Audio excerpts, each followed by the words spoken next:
శ్రీమాత్రే నమః. అందరికీ నమస్కారం అండి. ఈ వీడియోలో 2026 సంవత్సరంలో జూన్ నెలలో అంటే జ్యేష్ఠ మాసంలో శని త్రయోదశి ఎప్పుడు వచ్చింది, శని త్రయోదశి రోజు పాటించవలసినటువంటి విధి విధానాలు ఏమిటి అనే పూర్తి సమాచారాన్ని ఈ వీడియో ద్వారా తెలుసుకుందామండి. అందుకని వీడియోని ఎక్కడా కూడా స్కిప్ చేయకుండా చివరి వరకు చూడగలరు.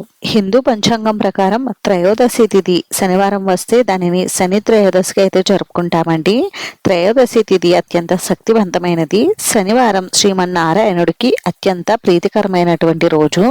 ఈ రెంటి కలయికతో వచ్చేటటువంటి ఈ శని త్రయోదశి రోజున శివకేశవులను కాబట్టి రోజు పాటించేటటువంటి కొన్ని ముఖ్యమైనటువంటి విధి విధానాలు పరిహారాల వలన ఎన్నో మంచి ఫలితాలు కలుగుతాయండి. శనిదేవునికి ఎంతో ప్రీతికరమైనటువంటి శని త్రయోదశి రోజున శని భగవాను పూజించడం వలన జాతకంలో ఉన్నటువంటి సమస్త శని దోషాలు, ఈతి బాధలు, అపమృత్యు దోషాలు అన్ని తొలగి శనిదేవుని అనుగ్రహం తప్పక లభిస్తుంది. శనివారం లక్ష్మీనారాయణులు అశ్వత్థ వృక్షం అంటే రావి చెట్టులో ఉంటారని, అందుకే ఈ రోజు తప్పకుండా అశ్వత్థ వృక్షాన్ని దర్శించి అశ్వత్థ వృక్షానికి ప్రదక్షిణలు చేసి రావి చెట్టు దగ్గర నువ్వుల నూనెతో దీపారాధన చేయడం వలన లక్ష్మీనారాయణుల అనుగ్రహం కలుగుతుంది. జాతకంలో శనిగ్రహ దోషాలతో బాధపడేవారు అంటే ఏలినాటి శని, అష్టమ శని, అర్ధాష్టమ శని దోషాలతో బాధపడేవారు శని త్రయోదశి రోజు తప్పకుండా శనిదేవుణ్ణి ఆరాధించాలి. శనిగ్రహ ప్రభావం వలన అనారోగ్య సమస్యలు, అప్పుల బాధలు, ఆర్థిక కష్టాలు, కుటుంబ కలహాలు, చికాకుగా ఉండడం, మనశ్శాంతి లేకపోవడం ఇటువంటి సమస్యలు అయితే ఏర్పడతాయి. ఈ సమస్యలతో బాధపడేవారు శని త్రయోదశి రోజున శని భగవాను ఆరాధించినట్లయితే ఈ సమస్యలన్నీ కూడా తగ్గుముఖం పడతాయి. శని త్రయోదశి రోజు శని భగవానుడికి నువ్వుల నూనెతో అభిషేకం చేసి పూజా కార్యక్రమాలు, దాన ధర్మాలు లాంటివి నిర్వహించడం వలన శని ప్రీతి కలిగి ఈ సమస్యల నుండి మనం తొందరగా బయటపడవచ్చండి. శనీశ్వరుని అనుగ్రహం ఉంటే కీర్తి, ఐశ్వర్యం, ఆరోగ్యం, ఆయుష్ పెరుగుతాయి. అలానే మనం కోరుకున్నటువంటి ధర్మబద్ధమైనటువంటి అన్ని కోరికలు కూడా నెరవేరుతాయి.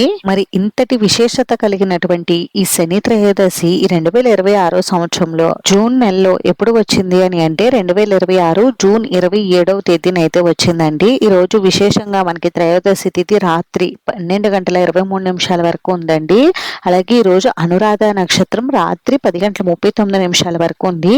ఇక్కడ ఒక విశేషత అయితే ఉందండి. జ్యేష్ఠ మాసంలో ఇలా శని త్రయోదశి అనురాధ నక్షత్రంతో కూడుకుని ఈ శని త్రయోదశి రావడం అనేది చాలా విశేషం అండి. ఎందుకంటే శనిదేవుడు జన్మించింది జ్యేష్ఠ మాసంలోనే అండి. అలాగే అనురాధ నక్షత్ర అధిష్టాన దేవత కూడా శని భగవానుడే. అందుకని తప్పకుండా ఈ రోజు ఏవైనా శని దోషాలతో మీరు బాధపడుతూ ఉంటే తప్పకుండా ఈ రోజు శని భగవాను పూజించండి. అలానే ఈ రోజు మనకి ప్రత్యేకంగా ప్రదోష వ్రతం కూడా ఉందండి. కాబట్టి ఈ రోజు తప్పకుండా శని భగవాను ప్రదోష సమయంలో పరమేశ్వరుణ్ణి తప్పక ఆరాధించాలి. ఈ రోజు ప్రదోష సమయంలో శివారాధన చేసిన, శివాభిషేకం చేసిన, శివునికి బిల్వదళాలు సమర్పించిన విశేషమైనటువంటి పుణ్య ఫలితాలు అయితే కలుగుతాయి. ఇవేమీ చేయలేమనుకుంటే తప్పకుండా స్వామివారి దేవాలయానికి వెళ్లి స్వామివారిని దర్శించుకుని వీలున్నంతసేపు స్వామివారి నామస్మరణ చేసుకుంటూ ఉండండి. ఓం నమ శివాయ అనే పంచాక్షర మంత్రాన్ని పఠించడం వల్ల విశేషమైన ఫలితాలు కలుగుతాయి. ఇంక ఈ రోజు శనిదేవుని ప్రీతి కోసం శని భగవానుడికి పూజ ఏ విధంగా నిర్వహించుకోవాలి అనేది తెలుసుకుందామండి. ఈ రోజు సూర్యోదయానికి పూర్వమే నిద్రలేచి తలస్నానం ఆచరించి మీకు ఇంటికి దగ్గరలో ఉన్నటువంటి శని భగవానుని దేవాలయానికి కానీ నవగ్రహాల దగ్గరకు కానీ వెళ్ళి అక్కడ ముందుగా నవగ్రహాలకు పసుపు, కుంకుమ, గంధం, అక్షంతల పుష్పాలు సమర్పించి నమస్కారం చేసుకుని ఆ తర్వాత శని భగవానుడికి ఎదురుగా నువ్వుల నూనెతో దీపారాధన చేసి దీపానికి నమస్కారం చేసుకుని గణపతిని మనసులో ధ్యానించుకుని ముందుగా శని భగవానుడికి నువ్వుల నూనెతో అభిషేకం చేయాలి. ముందుగా శని భగవానుడి పాదాలకు నువ్వుల నూనెతో అభిషేకం చేసి ఆ తర్వాత శని భగవానుడి పై నుండి కూడా అభిషేకం నిర్వహించాలి. దీపారాధన కోసం నువ్వుల నూనె అలాగే నలుపు రంగు వత్తుని ఉపయోగించాలి. అభిషేకం పూర్తయిన తర్వాత శని భగవానుడికి నల్లని వస్త్రాన్ని సమర్పించి నైవేద్యంగా తమలపాకులో బెల్లాన్ని పెట్టి స్వామివారికి నివేదించాలి. తర్వాత మీ శక్తి కొలది 9 కానీ 27 కానీ 108 కానీ ప్రదక్షిణలు చేయాలి. ప్రదక్షిణలు చేసేటప్పుడు ఓం నమ శివాయ అనే మంత్రాన్ని పఠిస్తూ కానీ లేదా శని భగవానుడికి సంబంధించినటువంటి స్తోత్రాలు, మంత్రాలు పఠిస్తూ స్వామివారికి ప్రదక్షిణలు నిర్వహించుకోవాలి. శనీశ్వరాయ నమః అనే మంత్రాన్ని పఠిస్తూ కూడా మీరు ప్రదక్షిణలు నిర్వహించుకోవాలి. సమర్పించవచ్చు. తర్వాత ఒక పిడికెడు రాళ్ళ ఉప్పును తీసుకుని శని భగవానుడు వెనుక వైపు ఉంచాలి. ఈ విధంగా చేయడం వలన అపమృత్యు దోషాలు తొలగుతాయి. శని ఆరాధన తర్వాత తప్పకుండా శివారాధన కానీ ఆంజనేయ స్వామి వారికి కానీ పూజ నిర్వహించుకోవాలి. ఆంజనేయ స్వామి వారికి 11 ప్రదక్షిణలు చేసి పూజా కార్యక్రమాలు నిర్వహించడం వలన శని భగవానుడి అనుగ్రహం తప్పక లభిస్తుంది. అలాగే శివాభిషేకం చేసినా మంచి ఫలితాలు కలుగుతాయి. ఆంజనేయ స్వామి వారికి సింధూరు పూజ కానీ ఆకు పూజ కానీ వడమాల కానీ సమర్పించవచ్చు. పూజ పూర్తయిన తర్వాత తప్పకుండా ప్రసాదాన్ని స్వీకరించాలి. ఈ రోజు శని గ్రహ దోషాలు తొలగిపోవడం కోసం రావి చెట్టుకు 11 ప్రదక్షిణలు చేసి నువ్వుల నూనెతో దీపారాధన చేయడం వల్ల శని గ్రహ దోషాలు తొలగుతాయి. ఈ రోజు పేద బ్రాహ్మణులకు దక్షిణతో కూడినటువంటి స్వయంపాక దానం చేయడం వలన కూడా మంచి ఫలితాలు కలుగుతాయి.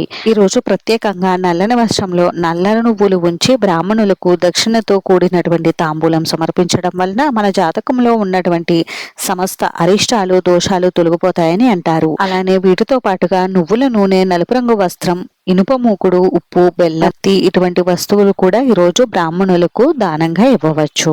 శని త్రయోదశి రోజు ఇటువంటి దానాలు నిర్వహించడం వలన శని ప్రసన్నుడై జాతకంలో ఉన్నటువంటి సమస్త శని దోషాలు తొలగుతాయి. శని త్రయోదశి రోజు ఇవేమీ చేయడానికి కుదరలేని వారు ఈ రోజు కాకికి ఆహారం పెట్టినా కూడా శని గ్రహ దోషాలు తొలగుతాయి. ముఖ్యంగా ఈ రోజు కాకికి పెట్టే ఆహారంలో నల్ల నువ్వులు కలిపి ఆహారం పెట్టడం వల్ల శని ప్రీతి కలుగుతుంది. ఎందుకంటే ఈ రోజే శని భగవానుడు కాకిని వాహనంగా పొందాడని మనకి పురాణాలు చెప్తున్నాయి. గుడికి వెళ్లి పూజ చేయలేని వారు ఇంట్లోనే మీరు పూజా కార్యక్రమాలు అయితే నిర్వహించుకోవచ్చండి.